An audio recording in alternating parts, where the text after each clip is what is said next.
Bonjour à tous, bonjour à toutes, bonjour à nos fidèles abonnés. Bienvenue dans votre émission Instant Foot. C'est toute l'actualité footballistique nationale et internationale. Aujourd'hui dans Instant Foot, nous parlerons de l'UEFA Champions League et de la Ligue Europa. Ces deux compétitions qui nous ont fait vibrer cette semaine et qui nous ont réservé de grandes surprises et de grosses émotions. On s'intéressera également à la Ligue 1 ivoirienne et à la Ligue des champions africaine. C'est tout de suite, c'est maintenant et c'est dans Actu Foot.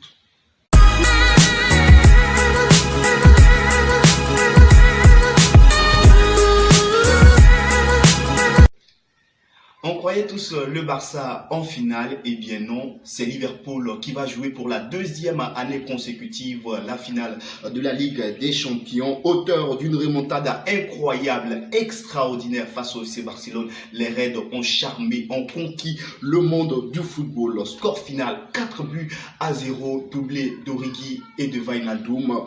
Une autre grande déception pour le Barça après la honte de l'année passée face à la Roma. Dans notre demi-finale également de la Ligue des Champions, on a aussi connu un comeback incroyable alors que l'Ajax s'était imposé 1-0 au Tottenham Hotspur Stadium.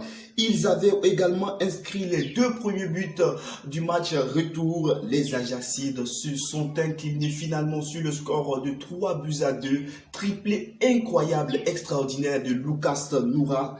Il fut un joueur exceptionnel lors de la rencontre. L'ex-joueur du Paris Saint-Germain offre pour la première fois une finale de Ligue des Champions dans l'histoire du club de Tottenham. Ça sera donc ce 1er juin une finale 100% anglaise, cette fois-ci en Ligue Europa. Les deux clubs anglais, Chelsea et Arsenal, sont sortis victorieux de demi-finale retour de la compétition. Arsenal s'est imposé à Valence et Chelsea a arraché sa qualification au tir au but.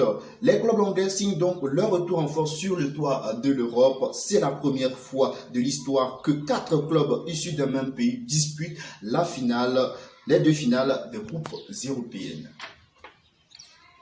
Un mot en Ligue des champions africaine. Mamelodi Sundowns et le tout-puissant Mazembe n'ont pas pu renverser Wydad de Casablanca et l'Espérance de Tunis. 0 but partout, c'est le score des deux demi-finales. Ce sera donc une fois de plus une finale 100% maghrébienne. On termine avec l'ASOA, la société Omnisport de l'armée. Les militaires sont sacrés champions de Côte d'Ivoire. Ont reçu le trophée en présence du ministre Ahmed Bakayoko, ministre de la Défense, et de Dao Paulin, ministre des Sports. Depuis la création du club, c'est la première fois que les militaires remportent ce titre. Une première étoile qui viendra ainsi donc illuminer l'histoire de ce club. Voilà, c'est ici que prend fin donc notre émission. J'espère que vous avez aimé la vidéo. N'hésitez pas à vous abonner et à activer la cloche de notification. Nous, on vous donne rendez-vous la semaine prochaine dans une nouvelle vidéo. Bonsoir.